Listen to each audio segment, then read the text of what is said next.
All Blacks great John Kirwan has forcefully rejected claims that Super Rugby is thriving without its former South African participants, reigniting a long-running debate about the direction of the Southern Hemisphere's flagship provincial competition. The departure of the Bulls, Lions, Sharks, and Stormers in 2020 marked the end of a significant era. Those four franchises, Bulls, Lions, Sharks, and Stormers, left Super Rugby and joined the United Rugby Championship, fundamentally reshaping the landscape of elite provincial rugby. While some administrators argue that the streamlined Super Rugby Pacific model has improved broadcast ratings and attendances, Kirwan believes the competition has lost something far more valuable: its edge. That's bull asterisk asterisk asterisk asterisk. Kirwan's blunt verdict speaking on the Rivals podcast. Kirwan did not hold back when responding to comments from Super Rugby Pacific Chief Executive Jack Mesley, who recently suggested that the competition is better off without the South African sides. Well, if you go back and look at the data, those games did not rate well, Mesley said. They did not attend well. They did not rate like we're rating now. They did not attend like we are attending now. So, I think there's a romance associated with the South African days. Kirwan's reaction was immediate and emphatic. That's bull asterisk asterisk asterisk asterisk, he said, before adding that the CEO has to say that. For Kirwan, the debate extends beyond commercial metrics. His central question cuts to the heart of the competition's identity. What is Super Rugby meant to be? Is it a competition, or is it a high-performance competition to prepare us for test matches? He asked. IT is a provocative challenge. If Super Rugby's primary function is to generate revenue and entertain domestic audiences, then Mesley's data-driven argument might hold weight.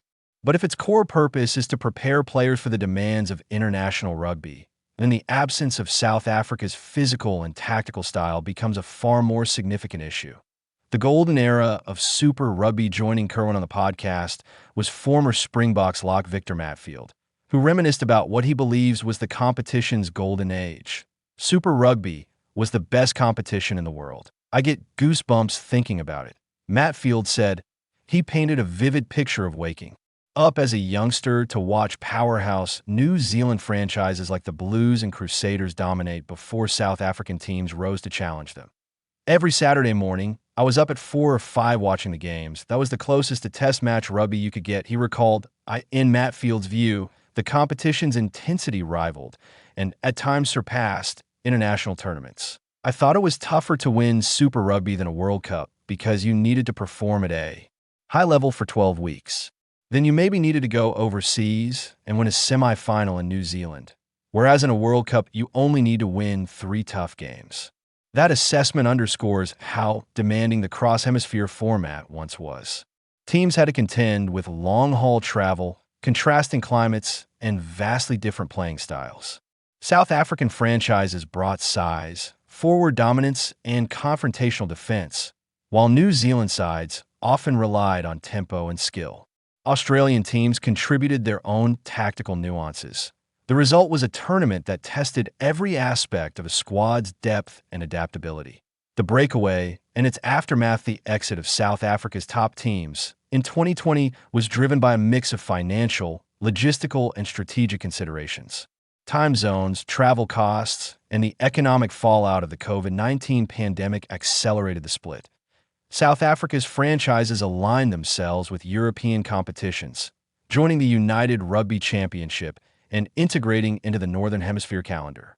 Meanwhile, Super Rugby was restructured into a Pacific-focused competition featuring teams from New Zealand, Australia, and the Pacific Islands. Administrators argue that the new format has created more local derbies, reduced travel fatigue, and improved commercial stability. According to Mesley, the numbers suggest stronger television ratings and better attendance figures compared to the latter years of the old format. But critics contend that those metrics do not tell the whole story. Has high performance suffered? For Kirwan, the issue is clear. Removing South African teams has weakened the pathway from provincial rugby to test level. I understand why he said that. I just do not agree with him at all, Kirwan said of Mesley's remarks.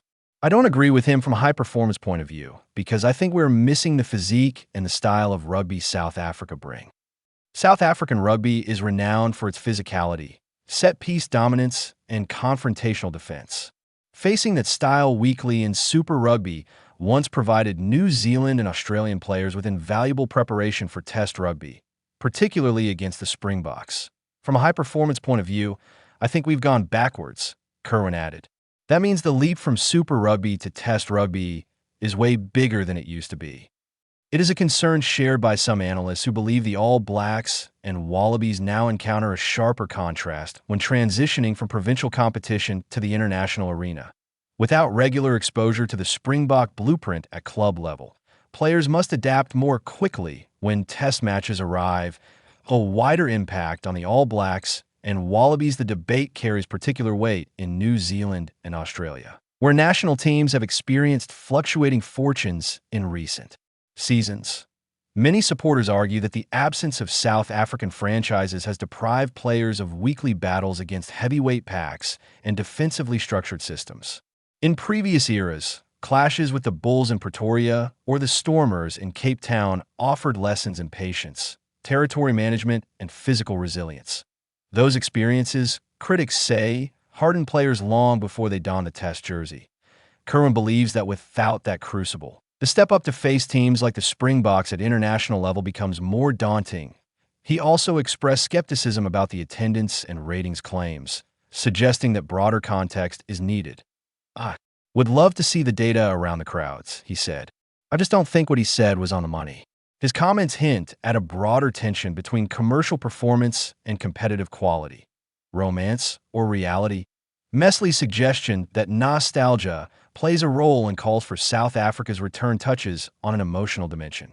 There is undeniably a romantic element to memories of epic Super Rugby finals, packed stadiums, and dramatic cross-hemisphere showdowns. However, nostalgia alone does not explain the concerns raised by former players like Kirwan and Matfield.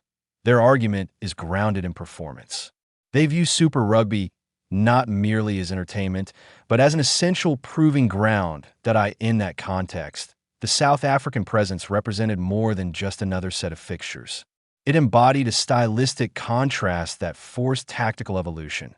Without it, critics fear the competition risks becoming insular. The evolution of the format Super Rugby itself has undergone numerous transformations. From Super 10 to Super 12, then Super 14, and later an expanded 18-team format with conferences and pools, the competition has continually adapted. Matfield acknowledged that later structural changes diluted some of its clarity and intensity. "It was a brilliant competition when it was Super 10, Super 12, he said. After that, when they started going to this pool system, it lost a little bit. The current Pacific-centric model is another chapter in that evolution." Supporters argue it fosters regional rivalries and sustainable scheduling. Critics see it as a retreat from the global ambition that once defined the tournament. What comes next? For now, there is no indication that South African teams will return to Super Rugby. Their integration into European competitions appears firmly established. Yet the debate over identity persists.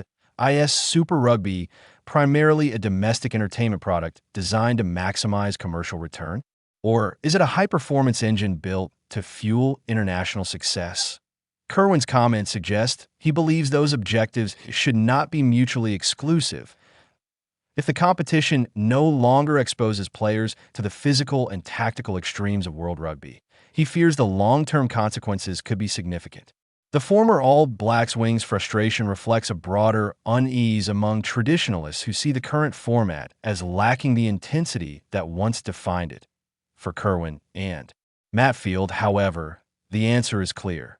The competition they once knew set a standard that is yet to be replicated, and until Super Rugby can match that benchmark again, questions about what has been lost will not disappear.